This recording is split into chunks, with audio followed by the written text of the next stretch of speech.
Hello बच्चों, welcome to the empire VCC classes. आप सभी बच्चों का वीसीसी क्लास के साम्राज्य में स्वागत है। बच्चों, आज हम लोग चाल और औसत चाल का लेक्चर नंबर 4 देखेंगे। इससे पहले लेक्चर नंबर 1, लेक्चर नंबर 2 और लेक्चर नंबर 3 अवश्य देख लें। ठीक, तो चलिए बच्चों, कहा जाता है बच्चों कि जमीर जिंदा रख कबीर जिंदा रख, सुल्तान भी बन जा तो फकीर जिंदा रख। जमीर जिंदा रख कबीर जिंदा रख, सुल्तान भी बन जा तो फकीर जिंदा रख। चाहे जिंदगी में हार जाओ सब कुछ, फिर भी जीतने की उम्मीद जिंदा रख। तो चलिए बच्चों, इसी के साथ हम लोग स्टार्ट करते हैं चाल और औसत चाल। तो चाल बराबर होता है बच्चा दूरी बटा समय, और औसत चाल बराबर होता है कुल दूरी बटा कुल समय। ठीक, चलिए, तो इससे पहले 3 वीडियो लगातार बच्चों हम अपलोड कर दिए हैं, जरूर देख लें। उसके बाद इस वीडियो को देखिएगा तो बहुत मजा आएगा। चलिए तो स्टार्ट करते हैं। देखिए, हमारे पास कोई बच्चा है, मान लेते हैं हम कबीर। तो कबीर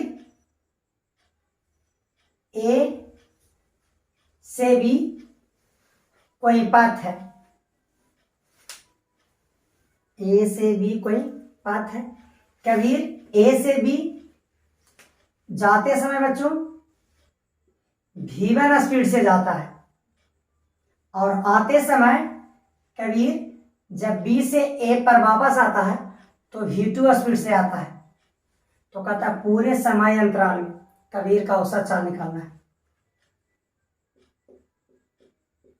औसत चाल निकाले कबीर का, कहां से कहां का, ए से बी का, बी से ए का, यानी पूरे रास्ता का। तो बच्चों औसत चाल का फार्मूला देखो, कुल दूरी बटा कुल समय। तो मान लेते हैं बच्चों कि जो हमारा पथ है ए बी, इस पथ की जो लंबाई है हम मान लेते हैं एल है। ठीक, हमने माना कि ए बी पथ की लंबाई कितना है, एल। तो हमारा कबीर जो है ए से बी गया और बी से ए आया, तो ए से बी की पथ की लंबाई कितना है, एल। तो फार्मूला में हम लगाने जा रहे हैं बच्चा कुल दूरी बटा कुल समय। तो ए से बी की दूरी कितना है, एल। तो हमारा कबीर एल गया, फिर कबीर बी से ए आया, तो बच्चों बी से ए की दूरी कितना है, एल ही है। ए से बी की दूरी एल और बी से ए की दूरी एल, कोई दिक्कत नहीं।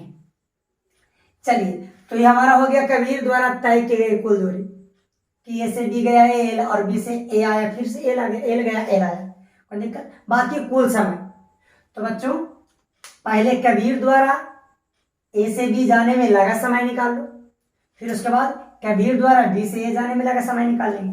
देख लो, यहां निकाल देते हैं। समय निकाल रहे हैं बच्चों, हम निकाल रहे हैं ए से बी का समय। तो समय का फार्मूला होता है दूरी बटा चाल। इस पर बहुत बार जिक्र कर चुके हैं, इसीलिए कह रहे हैं कि वीडियो शुरू से देखो और रेगुलर देखो। चलिए, तो ए से बी का दूरी कितना है, एल। ए से बी गया कौन चाल से, समीर है, v1। तो दूरी एल और चाल v1, तो दूरी बटा चाल।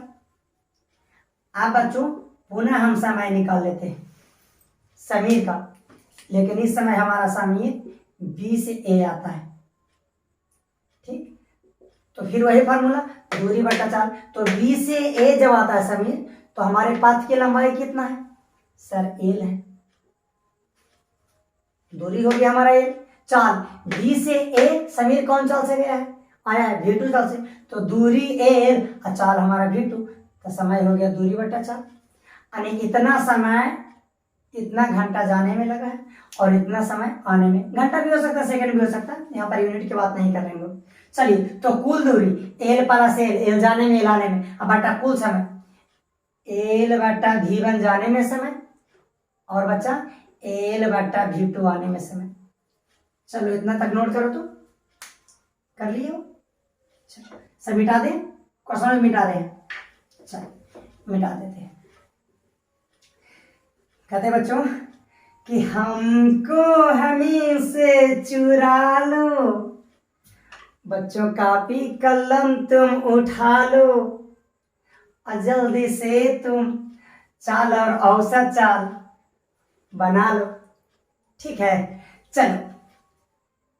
ओ यो नो बच्चों, गाना गाने के चक्कर में हम भूल ही गए कि हमारा, चलिए तो हमारा इक्वेशन कितना आया था, एल प्लस एल जाने में और एल बट्टा V1 बच्चा जाने में लगा समय और एल बट्टा V2 आने में लगा समय। तो एल प्लस एल 2l हो गया बच्चा, और V1 और V2 का अगर हम एलसीएम ले लें तो V1 प्लस V2। ठीक बच्चा, यहां से आप क्या करो, V1 से भाग दे दो इसमें, तो बच्चों V1 से भाग दे देंगे तो V1 कैंसिल हो जाएगा, बचेगा V2, तो V2 से L में गुना करेंगे तो V2 इंटू L आ जाएगा, प्लस V2 से भाग दोगे तो V2 कैंसिल हो जाएगा, बचेगा V1, तो V1 गुना L। ठीक बच्चा, यदि नहीं तो आप ऐसे गुना कर लो, V2 गुना L और V1 गुना L। ऊपर बच्चा हमारे पास 2L है और नीचे देख लिया जाए हमारे पास, देखिए बट्टा के बट्टा है, मेन लाइन हमारा ये, इसके बाद में 2 बट्टा है, तो जो सबसे नीचे वाला बट्टा है तो ना वो ऊपर चला जाता है, तो हमारे पास नीचे बट्टा में रह जाएगा V2L प्लस में V1L, और बच्चों ये जो हमारा V1 और V2 है ये ऊपर चला जाएगा। ठीक, नेक्स्ट 2L V1 V2, बच्चों इन दोनों में से हम L कॉमन ले लिए तो नीचे बच गया V1 साथ में V2, L से L हमारा कैंसिल हो गया बच्चा, तो बचा कितना, बचा हमारे पास 2 V1 V2 by V1 plus V2। ये हमारा औसत चाल है कबीर का, टोटल ए से बी और बी से ए जाने का। ठीक, चलो मिटा दें। आप जो क्वेश्चन देंगे बच्चों उसको आप बनाना, वीडियो को पहले पॉज कर लेना और जब तक नहीं बने उसमें समय देना 5 मिनट 6 मिनट, ठीक है, उसके बाद ही वीडियो को देखना, तभी जाकर कुछ फायदा करेगा। चलिए फिर वही बात है, ए से बी, ठीक, फिर वही हमारा कबीर ही है। अब कबीर ऐसे लिखा था, ऐसे जो अच्छा तुमको लगे वही लिख लेना, ठीक है। चलो हम यही लिख लेते हैं कबीर। तो बच्चों ए से बी जाता है कबीर, जब ए से बी कबीर जाता है ना तो ए बी का आधे पथ की लंबाई, ए बी दूरी का, ए बी हमारा कोई मार्ग है और इस राजमार्ग का कबीर आधा लंबाई जाता है V1 स्पीड से और शेष आधे लंबाई बच्चों आधा रास्ता V2 स्पीड से जाता है। तो कहता है औसत चाल ज्ञात करो ए से बी का। तो देख लो क्वेश्चन को आप बनाओ पहले। चलिए औसत चाल चाहिए कहां से, ए से बी का।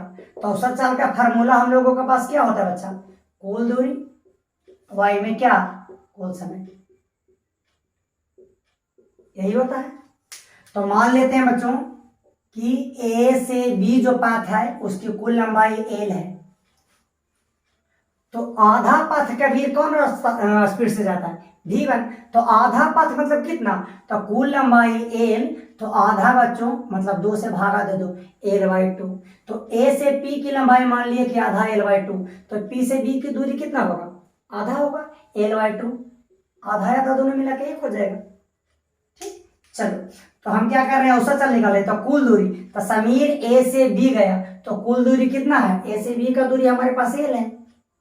अब बट्टा कुल समय, तो सबसे पहले ए से पी जाने में लगा समय निकाल लो, तो समय निकाले बच्चों कबीर को ए से पी जाने में, ए से पी जाने में मतलब प्रथम आधा दूरी तय करने में लगा समय, तो समय बराबर दूरी बट्टा चाल, तो प्रथम आधा की दूरी कितना बच्चा, L/2, कौन चाल से गया है, V1 चाल से गया है, इस तरह से L/2 V1 हो गया। अब फिर से समय निकाल रहे हैं, अंतिम का आधा पथ की दूरी तय करने में लगा समय, यानी P से B की दूरी तय करने में लगा समय। तो समय बराबर दूरी बटा चाल।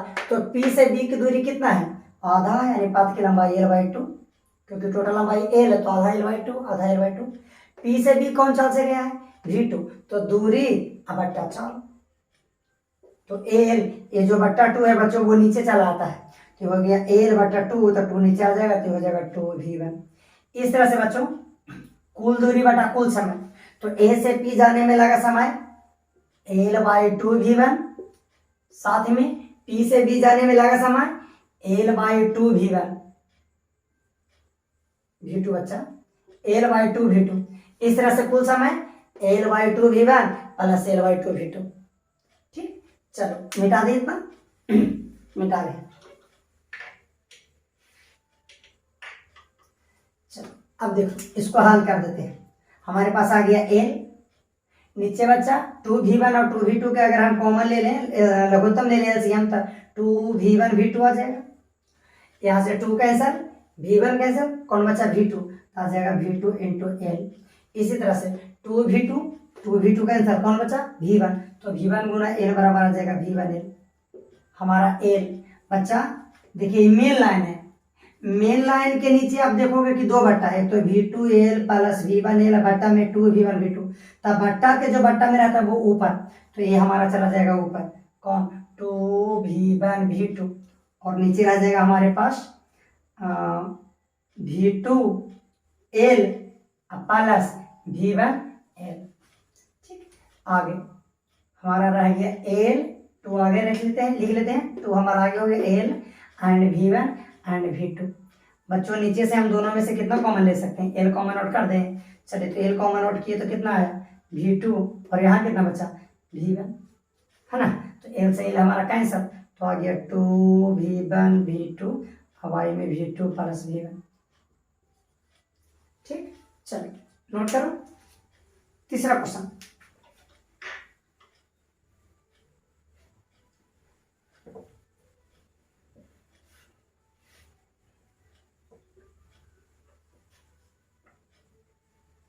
चलिए बच्चा तीसरा क्वेश्चन देख लेते हैं। फिर से कबीर, वही बात है, A से B जिसकी लंबाई L है। A से B कोई पथ है, कोई राजमार्ग है जिसकी लंबाई L है। कबीर इस टाइम, इस क्वेश्चन में बच्चों जो हमारा कबीर है वो AB पथ का 1/3 भाग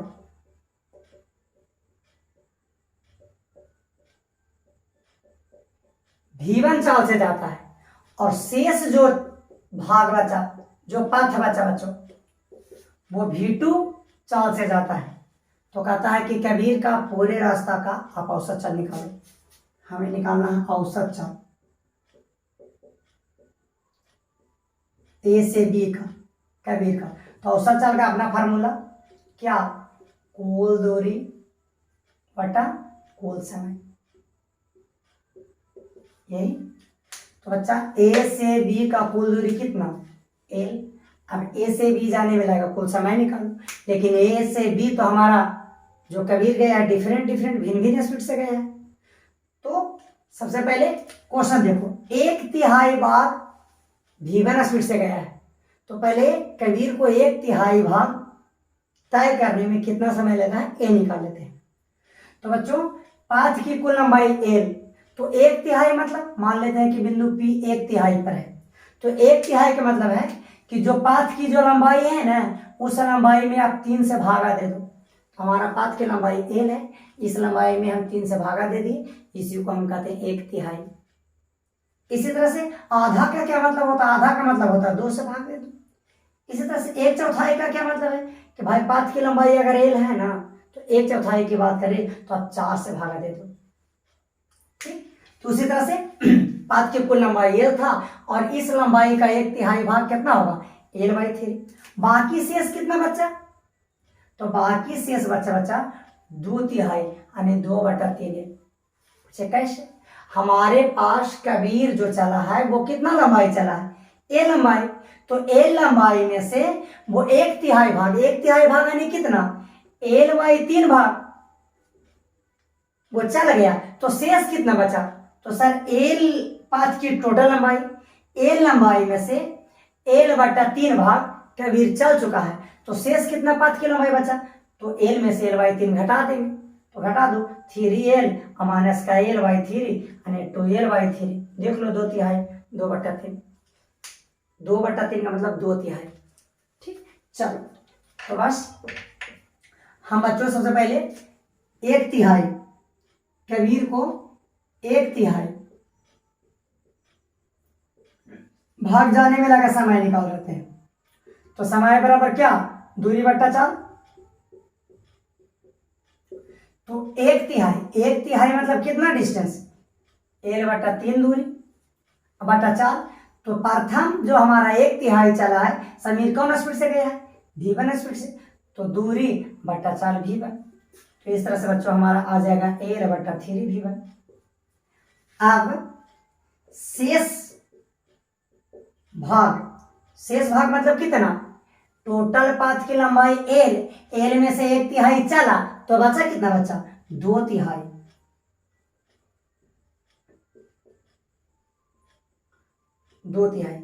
तो 2/3 मतलब शेष भाग को दूरी तय करने में लगा समय। तो बच्चों P से B का हमें समय निकालना है, तो समय बराबर दूरी बटा 4, तो P से B का कुल दूरी कितना? सर 2l बटा 3, ये दूरी है। P से B कौन चाल से गया है? सर v2 स्पीड से गया है, तो बस दूरी बट्टा 4 कर v2। देखो 2/l बटा 3 है तो 3 नीचे चला जाएगा, ऊपर का बट्टा नीचे, नीचे का बट्टा ऊपर चला जाता, तो ऊपर हो गया 2l, इसके बट्टा में जो 3 है वो नीचे चला जाएगा, तो हो जाएगा 3v2। यहां तक नोट कर लो, नोट कर लिया। चलो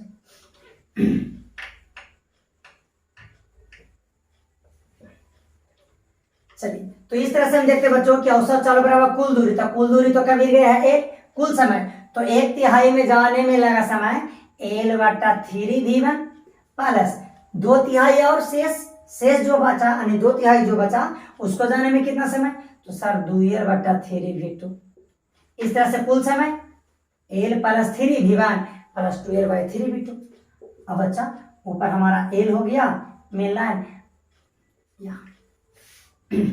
हमारा एल और ये मिल रहा है नीचे 3v1 और v2 के एलसीएम, तो हो जाएगा 3v1 v2।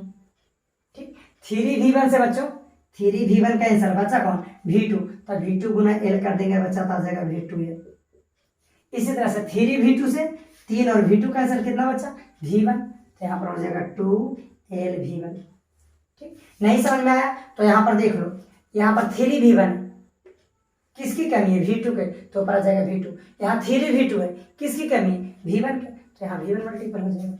आगे देख लो l नीचे हो गया बच्चा v2l प्लस 2l v1। देखो l बट्टा का बट्टा है, l बट्टा v2l प्लस 2l v1 बट्टा 3v1 v2। तो जो बट्टा के बट्टा रहता है ना बच्चा वो ऊपर चला जाता है, तो हमारा ऊपर चला जाएगा 3v1 v2। अब हम क्या करें बच्चों, इसमें से हमारा l, इसमें से हमें l को कॉमन ले लिए, जैसे l कॉमन लेंगे तो हमारे पास यहाँ बच जाएगा v2 और यहाँ बचेगा 2 और v1, और ये हमारा यहाँ मल्टीपल में रह जाएगा बच्चा, ये हमारा 3 है, v2 है, v1 है। इस तरह से l से l कैंसिल आ जाएगा, तो हमारा औसत चल हो गया 3v1 v2 और बट्टा में v2 प्लस 2v1। ठीक, नोट कर लो। तो बच्चों इसी के साथ हम अपने लेक्चर को समाप्त करते हैं। जय हिंद, जय भारत।